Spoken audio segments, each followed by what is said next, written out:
And so we have our jelly donut.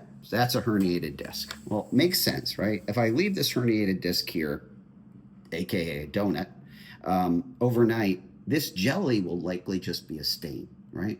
But what happens 10% of the time? Okay, 90% of the time, people get better with conservative treatment, physical therapy, time, rest, chiropractic, acupuncture, steroid injections, right? It gives this time to heal. But if it doesn't heal, the options are a microdiscectomy, right? So the problem with a microdiscectomy is that in order to get to this herniated disc, you have to go through the lamina, right? And so this is all the bone that's protecting the spinal canal, right?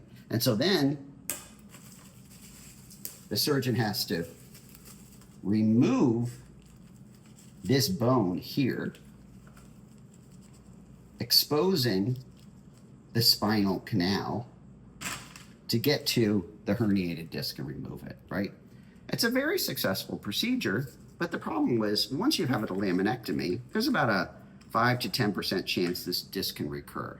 Well, after that, you might be looking at a fusion as the next operation.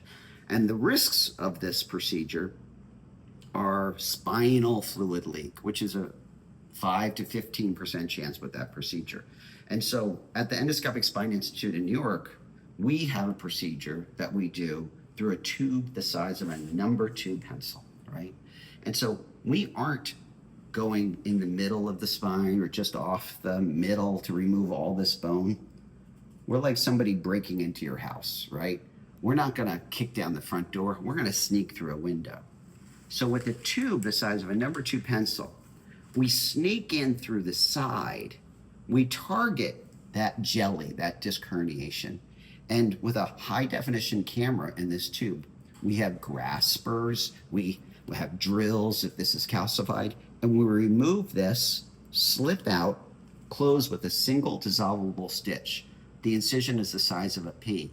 And the good news is the results are as good as a microdiscectomy, the bigger open procedure, but the risks are 16 times lower, 16 times lower, right? 1 out of 500 infection or spinal fluid leak or nerve damage. And back to life is much quicker. Patients can go back to work the day after this procedure. So this is a herniated disc. This is how you treat it endoscopically. This is how you would do a microdiscectomy.